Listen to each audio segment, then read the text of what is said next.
The text arrived between helping customers at my boutique. I'm leaving you and moving to Miami with my 20-year-old girlfriend. I've already emptied our joint account. Haha, my hands didn't shake as I read it. My voice didn't waver as I helped Mrs. Peterson pick out a scarf. The only sign that my husband of 12 years had just nuked our marriage via text was a slight tightening around my eyes. I waited until Mrs. Peterson left, her purchase wrapped in our signature silver paper, before typing my response. Good luck, my name is Claire, and at 38, I just received the most callous goodbye in history. But while Mark was probably gloating over his grand exit, imagining me in tears over his betrayal, I was calmly locking up my boutique for the day. The signs had been there for months, the late nights at work that never matched his pay deposits, the sudden password changes on his phone, the way he'd started going to the gym religiously, buying new clothes, trying to recapture his youth. 3 months ago, I'd found a receipt for dinner for two at an expensive restaurant on a night he'd claimed to be working late. That same evening, I'd opened a separate bank account at a different bank. A week later, when he mentioned wanting to combine our accounts to simplify things, I'd agreed cheerfully while moving my personal savings to the new account, the joint account he just emptied. It contained exactly enough to keep him from getting suspicious, about 2 months' worth of regular deposits. The rest was safely tucked away, along with detailed records of every suspicious transaction he'd made over the past year. My phone buzzed again. Don't bother begging. Melissa and I leave tomorrow. I'll send for my things later, Melissa. The new receptionist at his office. I'd met her at the company Christmas party, watched her laugh too loud at Mark's jokes, noticed how she touched his arm when she thought no one was looking. She was young enough to be his daughter, naive enough to think she was special. I didn't respond to his text. Instead, I called my lawyer, the one I'd consulted 2 months ago when I'd found the hotel charges on our credit card statement. It's time, I said simply. He just made his move, the papers are ready, she replied. I'll file them first thing tomorrow. Do you want me to have him served in Miami? No rush. Let him think he's won first. Another text from Mark. I know this must be hard for you. You're not getting any younger, after all. At least you have your little shop to keep you busy, my little shop. The successful boutique I'd built from scratch, the one that generated more income than his middle management position. The one whose profits I'd carefully kept separate from our joint finances. I smiled, thinking of the certified letters that would greet him in Miami. Let him enjoy his moment of triumph. I spent that evening in our house, my house, since I'd inherited it from my grandmother and kept it in my name, despite Mark's repeated suggestions to add him to the deed. Another lucky instinct that had paid off. While organizing the paperwork my lawyer would need, I found our wedding album. Mark looked so different then, before his midlife crisis had turned him into a caricature of his former self. These days, he wore shirts too tight for his softening middle, tried too hard to connect with the 20-somethings at his office. Used slang that sounded ridiculous coming from a man of 45. My phone kept buzzing with texts from him, each one more condescending than the last. I've been planning this for months. Melissa understands me in ways you never could. You'll be fine. Maybe you'll find someone more your own age. Already told my family. They agree we grew apart. It's nobody's fault, really. I screenshotted each message, adding them to my evidence folder. Let him dig his hole deeper. My lawyer would love his casual admission of premeditation, his gleeful announcement about emptying our account. The last text caught my attention. By the way, I used the joint card to book our flights and hotel. Consider it my parting gift. LOL, perfect. I called the credit card company, Mrs. Harrison speaking. I need to report fraudulent charges and cancel a card immediately. Of course, ma'am. Can you identify the charges? 2 first-class tickets to Miami booked today, hotel charges at the Royal Palm. And I'll need to remove my husband as an authorized user. Do you have documentation of the fraud? Text messages from my husband admitting he used our joint card to book travel with his girlfriend after emptying our bank account. I'll be happy to forward them. The representative's professional tone couldn't quite hide her satisfaction as she canceled the charges. Mark and Melissa would arrive at the airport tomorrow to find their tickets invalidated, their hotel reservation cancelled. My phone buzzed again. Don't worry about the house. I'll let you stay there until you find something smaller. I actually laughed out loud at that one. Did he really think he had any claim to my grandmother's house? Had his ego grown so large that he'd forgotten whose name was on the deed? Another buzz. And I know the shop means a lot to you. We can work out a fair payment for your half, my half of my business? That I'd built myself, funded myself, grown myself, while he complained about my long hours and called it my hobby. I poured a glass of wine, the good stuff I'd been saving for a special occasion. This qualified. Tomorrow, Mark would learn some hard truths about property law and separate assets. But tonight, I'd enjoy the quiet and plan my next chapter. Morning brought a flurry of increasingly angry texts from Mark. What the heck did you do to our credit card? The airline won't honor our tickets. The hotel canceled our reservation. Answer me. I silenced my phone and headed to my boutique. Friday was always our busiest day, and I had a new shipment of designer handbags to unpack. Life goes on, even when your husband runs off with a receptionist young enough to be his daughter. Around noon, his mother called. Claire, dear, Mark told us everything. About how controlling you've been, how you drove him away. He says you're being vindictive now, causing problems with his travel plans. I put her on speaker while I arranged a window display. Did he mention emptying our joint account and charging tickets for him and his girlfriend on our credit card? Silence. Then, well, he said you left him no choice. That you'd been cold and distant. Barbara, I have his texts. Would you like me to read them to you? The one where he bragged about taking our money? Or maybe the one where he mocked my age. Another pause. He did seem a bit cruel. I told him that text message was inappropriate. I appreciate the call, Barbara. I've always liked you. But I think it's best if we end this conversation now. My lawyer has advised minimal contact with Mark and Mark's family during the proceedings. Proceedings? Already? Goodbye, Barbara. By late afternoon, Mark's sister Amanda was spreading family gossip through mutual friends. Apparently, Mark and Melissa were stuck at a budget motel near the airport, their Miami dreams temporarily derailed. He'd tried using his personal credit cards, but those had been maxed out for months. Another red flag I'd noticed. My lawyer called with an update. The emergency hearing is scheduled for Monday. Given his admission of emptying the joint account and the documented credit card fraud, we're in a strong position to freeze all remaining assets. Has he been served yet? Not yet, but he'll get the papers at his new motel address. Speaking of which, his girlfriend's social media is providing excellent evidence. She's been posting about their adventure all day, including some choice comments about you. I smiled, thinking of my own documentation, a year's worth of suspicious charges, hotel receipts, text messages that proved premeditation. Mark had been so focused on his grand escape that he'd never considered I might be watching, waiting, preparing. My phone buzzed with another text. You think you're so smart, but I made copies of all the boutique's financial records. Half that business is mine. I forwarded the text to my lawyer, adding it to the growing file of Mark's mistakes. Let him learn the hard way about separate assets and business ownership. Sometimes, the best revenge is simply being prepared. The emergency hearing on Monday was everything I could have hoped for.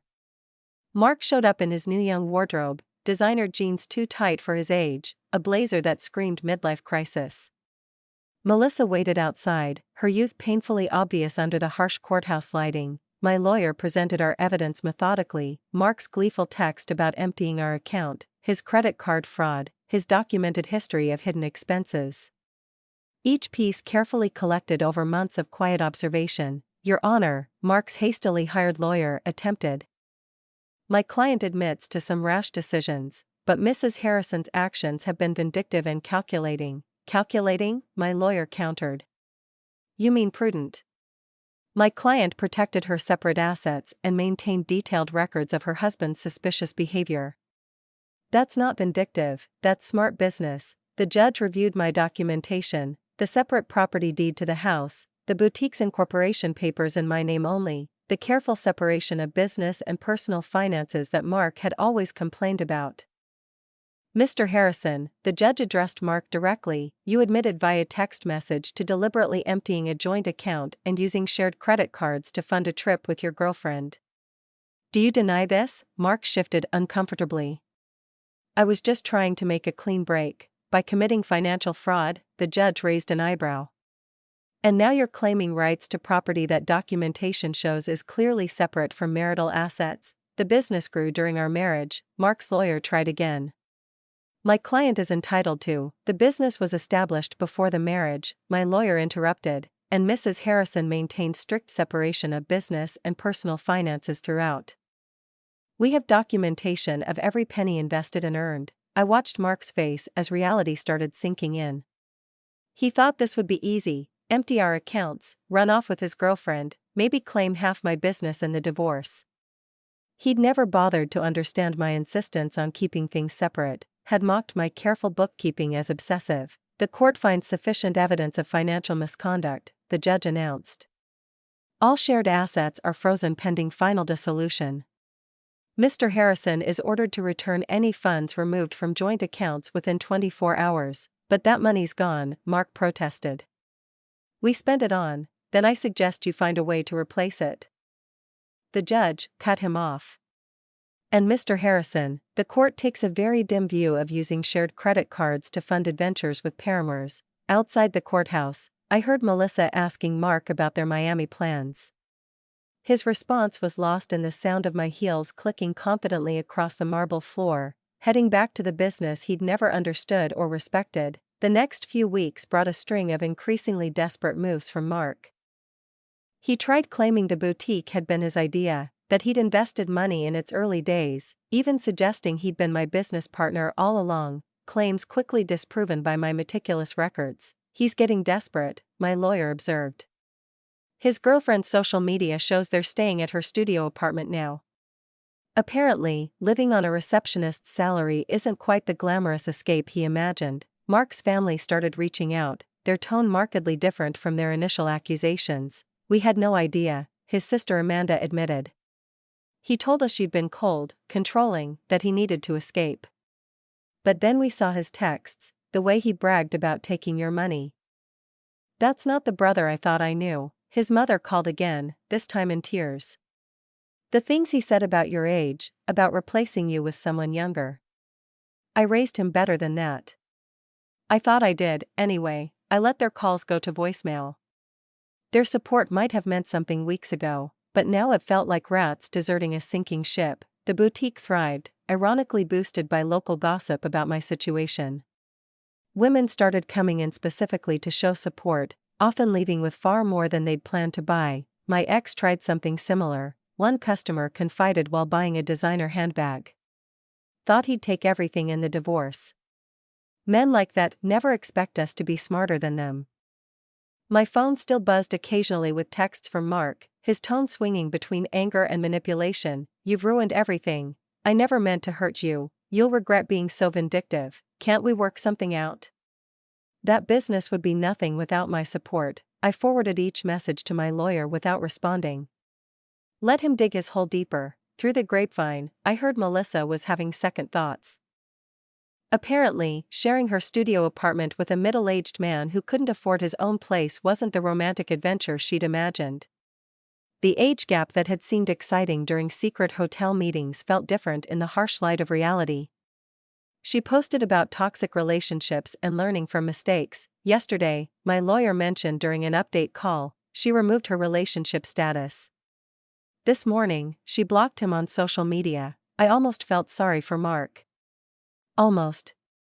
But then I remembered his haha after telling me he'd emptied our account, the casual cruelty of his comments about my age, the way he'd assumed I'd be helpless without him, instead of pity. I felt something else, pride.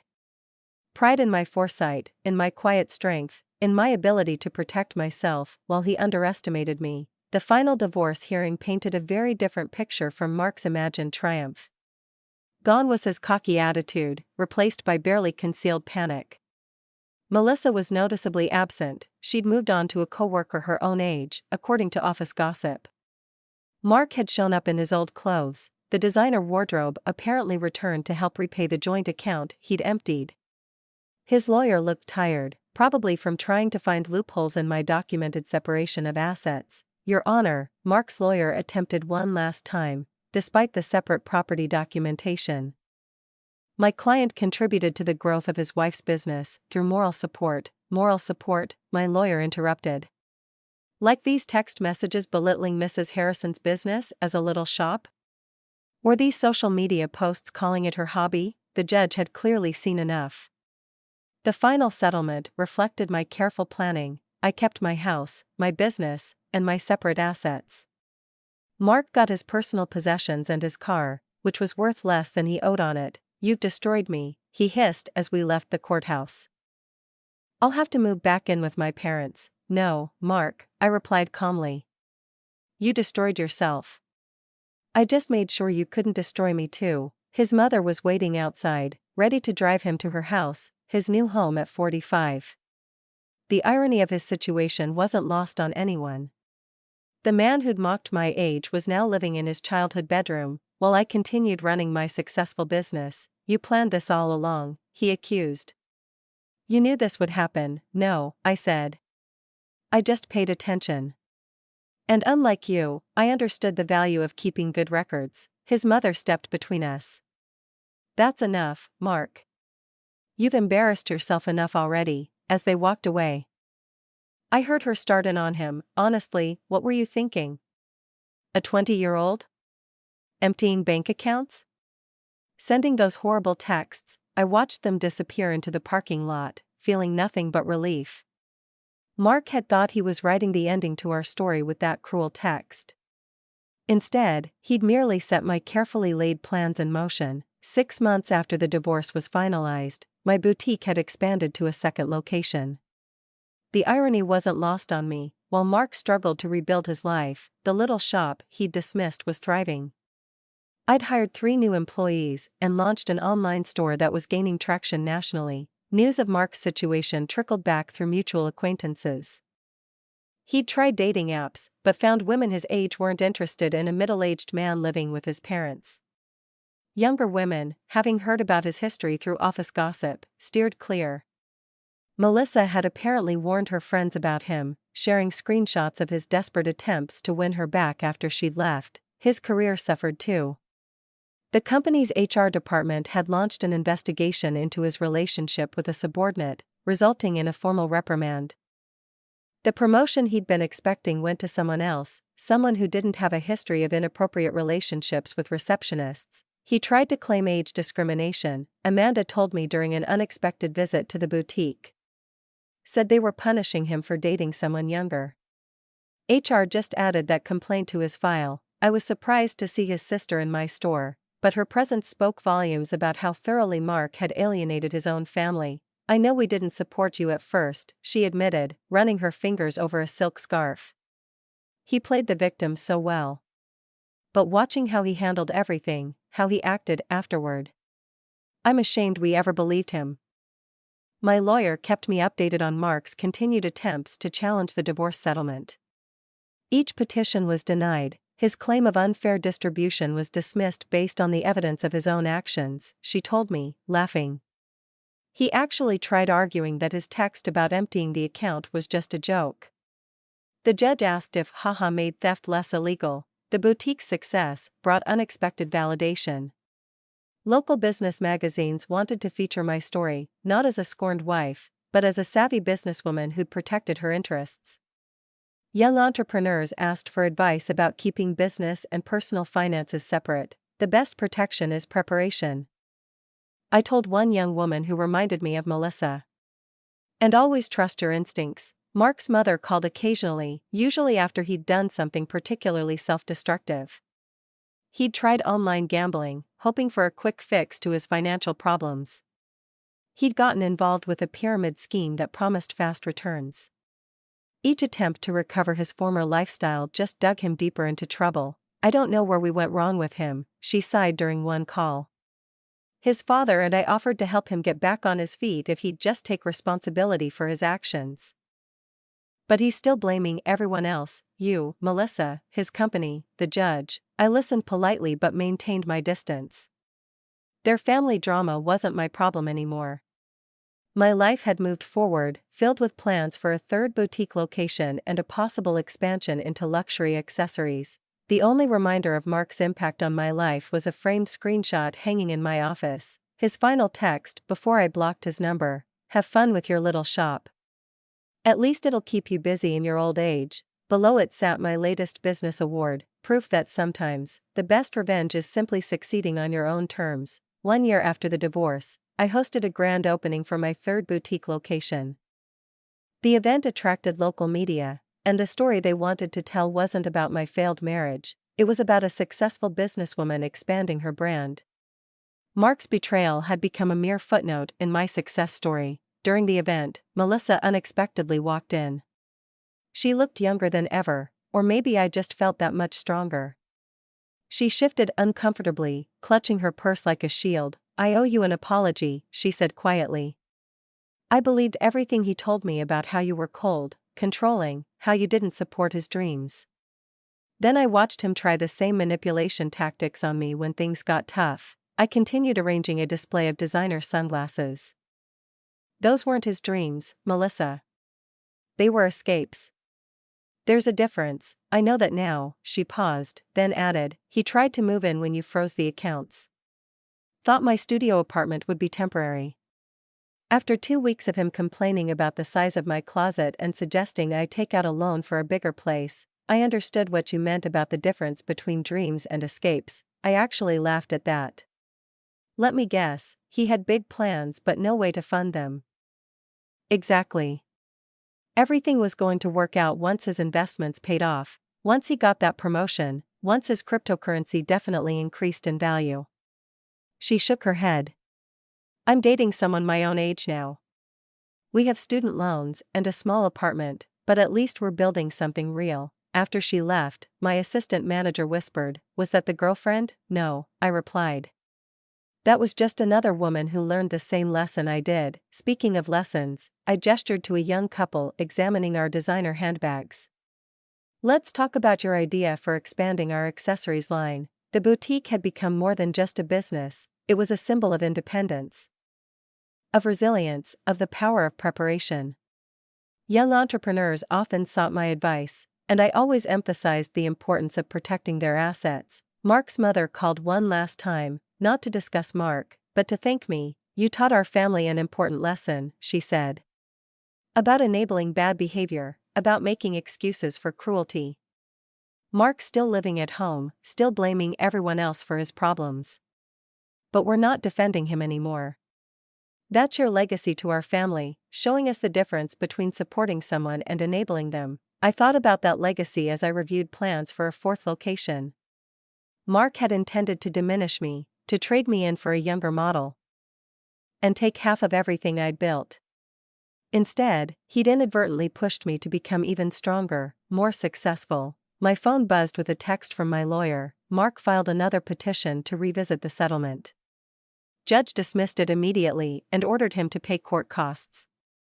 "Thought you'd enjoy that," I smiled, thinking of him in his childhood bedroom, still trying to rewrite an ending that had been determined the moment he underestimated me. Sometimes, the best revenge isn't about getting even. It's about getting better. 2 years after Mark's cruel text message, I received an invitation to speak at a women's business conference. The topic wasn't divorce or betrayal, it was about building and protecting a successful business.